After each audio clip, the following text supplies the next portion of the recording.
तो hello everyone, अगर आप भी फार्मा स्टूडेंट हो और जाना चाहते हो रेगुलेटरी अफेयर्स के रोल में जो कि आजकल काफ़ी ज़्यादा डिमांड में है, सो आप बिल्कुल सही जगह आ गए हो। क्योंकि आज आज के इस वीडियो में हम बात करते हैं कि रेगुलेटरी अफेयर के जो जॉब्स हैं या उनकी एलिजिबिलिटी क्या है, उसमें सैलरी कितनी होने वाली है, कौन कौन सी कंपनियों को आप टारगेट कर सकते हैं और किस तरीके से आपका वहाँ पे जॉब रोल क्या रहने वाला है। क्योंकि कई सारे बच्चे होते हैं जो ज्वाइन तो कर लेते हैं या ज्वाइन तो करना चाहते हैं, बट उनको पता नहीं है कि उस जॉब रोल में उनको क्या क्या चीज़ें करनी पड़ेंगी। सो आज के इस वीडियो में हम इन सारी चीज़ों पर बात करना चाहते हैं। So welcome to my YouTube channel again guys, myself Adarsh, currently pursuing my master from Punjab University Chandigarh, and in this video I'm going to tell about all these criterias I have earlier told you. So इस video में हम सबसे पहले शुरुआत करते हैं कि क्या एलिजिबिलिटी होनी चाहिए। सो अगर आप बी फॉर्म एम फॉर्म के स्टूडेंट हो तो आपको अगर आप इंडस्ट्री ज्वाइन करना चाहते हो तो कुछ लोगों का सपना होता है कि वो रेगुलेटरी इंडस्ट्री को ज्वाइन करें। सो रेगुलेटरी अफेयर्स होता क्या है, सबसे पहले हम ये बात करते हैं। सो रेगुलेटरी अफेयर एक ब्रिज होता है।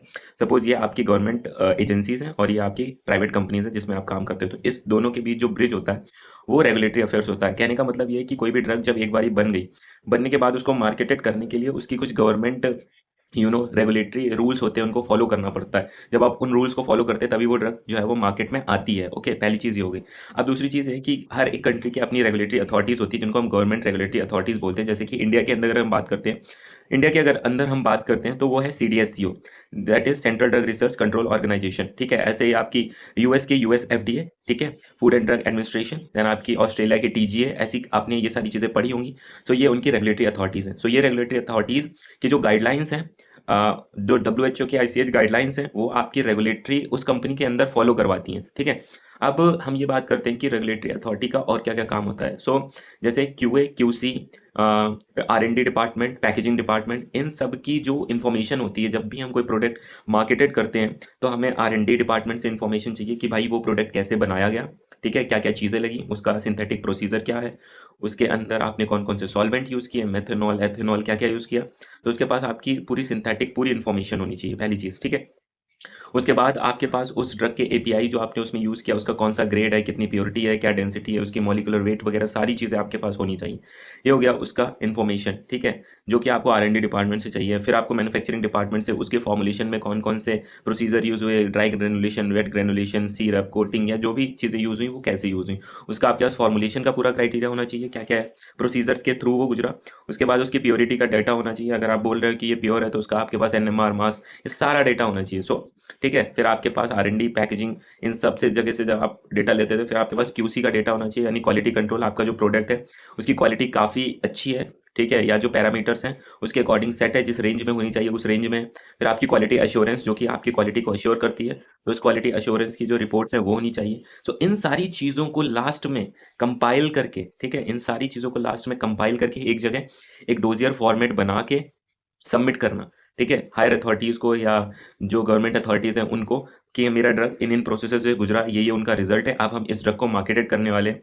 सो अब हम ये आपको रिपोर्ट दे रहे हैं जिसके अंदर हमने अपना सारा डेटा कंपाइल किया है और उसको फिर हम रेगुलेटरी अथॉरिटीज़ को देते हैं, जिसके बाद ही हमारा कोई भी ड्रग मार्केटेड होता है। मीन्स हम उसके अंदर pre clinical data, clinical data, ठीक है, ये सारी चीज़ें हम उसमें कंपाइल करते हैं। जब ये सारी चीज़ें हम कंपाइल करते हैं, फिर उसके बाद उसके ऊपर इन्वेस्टिगेशन होता है, इन्वेस्टिगेशनल न्यू ड्रग एप्लीकेशन, हम फॉर्म फिल करते हैं और वो ड्रग मार्केट में आता है। आफ्टर दैट, जब वो मार्केट में आने वाला होता है तो हम फिर एक फॉर्म फिल करते हैं, ANDA, approval for the new drug. अगर हम अप्रूवल ले रहे हैं किसी न्यू ड्रग को मार्केट में लाने के लिए तो हमें approval for the new drug भी भरना पड़ेगा आफ्टर द फेज 3। तो this is the whole procedure. After that हमारा रोल क्या होता है, हमें डोजियर प्रिपेयर करने होते हैं। अब डोजियर क्या होता है, डोजियर जो है वो एक फॉर्मेट है, ठीक है, डोजियर एक फॉर्मेट होता है जिसके अंदर आपके ये जो सारी चीज़ें मैंने बताई, इनका एक कंपाइलेशन होता है, मतलब QC, QA, R&D, इन सारी जगह से जो आपको डेटा मिलता है उसको कंपाइल करके एक फुल प्रोफाइल बनाते हैं ड्रग की, from A to Z। API market में कैसे आया, मैन्युफैक्चरिंग कैसे हुई, फॉर्मुलेशन कैसे बनाई, QC ने टेस्ट कैसे किए, QA ने कैसे एश्योर की quality, and after that your packaging, मतलब एंट्री से लेके पैकेजिंग तक आप सारी उसके अंदर इन्फॉर्मेशन रखेंगे डोजियर के अंदर। अब यहाँ पे एक चीज़ होती है CTD, your common technical document. So ये बहुत इंपॉर्टेंट टर्म है जो कि फार्मा रेगुलेटरी अथॉरिटीज अक्सर क्वेश्चन पूछती हैं कि what is CTD। So CTD is your common technical document. वो एक फॉर्मेट होता है जो कि मोस्टली रेगुलेटरी अथॉरिटी जो है वो उस फॉर्मेट में वर्क करती हैं। जैसे फार्मेसी जो आपकी जो ये फॉर्मेट है कॉमन टेक्निकल डॉक्यूमेंट, ये एक फॉर्मेट है कि हमें इस फॉर्मेट में चाहिए, चाहे वो सिंथेटिक प्रोसीजर हो, चाहे वो उसकी QC फॉर्मुलेशन, जो भी चीज़ें हैं वो एक उस फॉर्मेट में होना चाहिए। तो जो CTD है वो एक फॉर्मेट है, बट डोजियर जो है पूरा प्लान है, मतलब सम अप कंपाइलेशन है, ठीक है। तो हर कंट्रीज़ की एक ही फॉर्मेट हो, क्योंकि जैसे मान लो किसी ने इंडिया से अप्लाई किया, किसी ने बाहर से अप्लाई किया, तो सबका फॉर्मेट अलग-अलग हो जाता है। इसीलिए कॉमन फॉर्मेट बनाया गया जिसको हम लोग कॉमन टेक्निकल डॉक्यूमेंट बोलते हैं, जो सारी कंट्रीज़ के लिए एक ही होता है। कॉमन टेक्निकल डॉक्यूमेंट के अंदर बेसिकली 5 मॉड्यूल्स होते हैं। सो इन 5 मॉड्यूल्स में अलग-अलग चीज़ें दे रखी होती हैं। तो फर्स्ट मॉड्यूल में वहाँ पे एडमिनिस्ट्रेटिव रीजनल बॉडीज़ होती हैं, जैसे कि इंडिया में सीडीएससीओ, फिर आपके पास ऑस्ट्रेलिया में टीजीए, देन आपके पास ऑस्ट्रेलिया में टीजीए, देन आपके पास यूएस में यूएसएफडीए, यूरोप में यूरोपियन मेडिसिन एजेंसीज़ ईएमए। सो ऐसी सारी जो रीजनल या लोकल आपकी वो होती हैं क्या रेगुलेटरी बॉडीज़ होती हैं, वो आती हैं। फिर आपके सेकंड जो मॉड्यूल होते हैं उसके अंदर उसके कुछ जो वहाँ पे जो रूल्स होते हैं वो आते हैं। थर्ड मॉड्यूल जो है वो बहुत इंपॉर्टेंट होता है। तो जो फर्स्ट मॉड्यूल होता है उसके अंदर उसके एडमिनिस्ट्रेटिव बॉडीज़ होती हैं। सेकंड थर्ड मॉड्यूल काफ़ी इंपॉर्टेंट होते हैं, जिसके अंदर उसकी पूरी कंपाइलेशन ऑफ द डेटा होती है। थर्ड मॉड्यूल में उसके अंदर तो फोर्थ मॉड्यूल में हमारे पास होती है उसकी प्री क्लिनिकल डेटा, और फिफ्थ मॉड्यूल में हमारे पास होती है उसकी क्लिनिकल डेटा। सो ये सारी चीज़ें ही रहती हैं इस डोजियर फॉर्मेट में। आफ्टर दैट एक बार हमारा फॉर्मेट बन जाता है, इसके पास ECTT भी होता है। ECTT में means your electronic common technical document, जिसमें जो कॉमन टेक्निकल डॉक्यूमेंट होता है वो हमारे इलेक्ट्रॉनिक फॉर्मेट में होता है, जो कि जिसको हम सबमिट करते हैं ऑनलाइन। और इसमें क्योंकि पेपर कॉस्ट बचती है और यहाँ पे पेपर वेस्ट नहीं होता है, ऐसे कई सारे इसके एडवांटेजेस हैं। और इलेक्ट्रॉनिक होने की वजह से ये ईजी टू रीड है, ईजी टू सेंड है। So these are the advantages.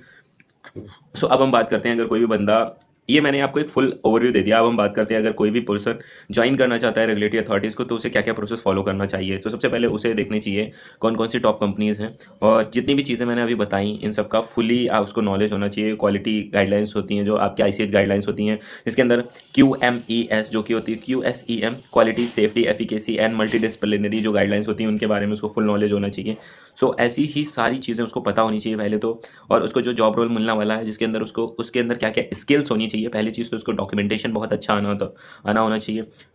उसको जो गैप एनालिसिस है, मान लो जो QC के बाद QA की रिपोर्ट लगानी है, बट बीच में कुछ गैप है, उसको एनालिसिस करके उसको फिल करना चाहिए। क्यों किसी की रिपोर्ट्स लगानी, मतलब उसके पास एक अपना भी माइंड यूज़ करना, उसे गैप एनालिसिस करनी चाहिए, डॉक्यूमेंटेशन अच्छा होना चाहिए, उसके पास नॉलेज होनी चाहिए वो प्रोडक्ट की सारी, उसको कैसे कंपाइल करते हैं वो सारी चीज़ें उसके पास होनी चाहिए। फिर उसको देखना है कि कौन कौन सी टॉप कंपनीज है जिसमें वो अप्लाई कर सकता है। अप्लाई करने के लिए उसे कुछ नहीं करना है, सबसे पहले एज ए फ्रेशर्स उसको किसी भी कंपनी में ज्वाइन कर लेना है जहाँ पे रेगुलेटरी अफेयर्स का अच्छा खासा उसे नॉलेज गेन हो सके। एक बार आपके पास नॉलेज हो जाता है, आपको चीज़ें समझ आ जाती हैं, चीज़ें बनानी आ जाती हैं। जैसे कॉमन टेक्निकल डॉक्यूमेंट का ट्रायंगल होता है, उसके अंदर कौन कौन सी चीज़ें होती हैं वो सारी चीज़ें आपको देखनी है, ठीक है। एक बार आपको उसका नॉलेज आ जाता है तो आप definitely you will get higher package. अब हम बात करते हैं सैलरी की, तो सैलरी में starting package as a fresher बात करता हूँ तो 3 से 6 लाख की आपको पैकेज मिल जाती है मास्टर स्टूडेंट होने के बाद, या बैचलर स्टूडेंट होने के बाद 3 से 4 लाख की पैकेज आपको मिल जाती है। एक बार आप 3 से वहाँ पे कुछ एक्सपीरियंस गेन कर लेते हैं 1-2 सालों का, जब आप स्विच करते हैं तो आपको डेफिनेटली वहाँ से 5-6 सालों में आपका पैकेज जो होता है वो 6 लाख से 12 लाख तक पहुँच जाएगा। बट अगर आपके पास 10 साल से ऊपर का एक्सपीरियंस है तो डेफिनेटली आपकी सैलरी 20 लाख प्लस जाने वाली है रेगुलेटरी में। रेगुलेटरी बहुत ही इंटरेस्टिंग जॉब है और इसमें ह्यूमन एरर होती है और ह्यूमन एनालिसिस की ज़रूरत ज़रूर होती है। इसीलिए ये फील्ड जो ऐसी है क्योंकि इसमें कुछ हद तक बंदे का खुद का भी दिमाग ज़्यादा यूज़ करना पड़ता है। सारी चीज़ों को कंपाइल करना is not an easy task. जैसे हम अपनी थीसिस को कंपाइल करते हैं वैसे इसको भी कंपाइल करना पड़ता है। So this is the whole view. Eligibility मैंने बता दिया, B form D form, salary मैंने बता दिया, कैसे कंपनी उसको टारगेट करना है, कैसे उसमें अप्रोच करना है, एक बार आपको जॉब मिलना है तो कैसे आपको स्विच करना है, ऑल सारी चीज़ें मैंने यहाँ पे कवर कर दी हैं। आई होप आपको ये वीडियो पसंद आई हो। अगर आपको ये वीडियो पसंद आई हो तो प्लीज़ मेरे चैनल से जुड़ जाइए। मिलते हैं नेक्स्ट वीडियो में। आई नो कि लाइट बीच में चली गई वीडियो के, बट मैंने वीडियो बनाना नहीं छोड़ा क्योंकि जानकारी थोड़ी सी अधूरी रह जाती। अगर आपको रेगुलेटरी अफेयर्स में जॉब चाहिए तो आप नीचे कमेंट में ज़रूर लिखें अपना सिटी, और रेगुलेटरी अफेयर में आपको एक फॉर्मेट दूंगा जिसमें आपको अपनी CV को प्रिपेयर करना है, जिसके बाद ही आप वो CV का फॉर्मेट काफ़ी स्टैंडर्ड रहेगा, जिससे आप किसी भी कंपनी में अपनी CV को सेंड कर सकते हो। अगर आपको CV का फॉर्मेटिंग करना नहीं आता है तो मैं आपको सेंड करूंगा। So I hope you guys like this video. अगर आपको ये वीडियो पसंद आई हो तो प्लीज़ चैनल से जुड़ जाइए, चैनल को सब्सक्राइब कर लीजिए। Thank you so much. मिलते हैं नेक्स्ट वीडियो में। Bye bye.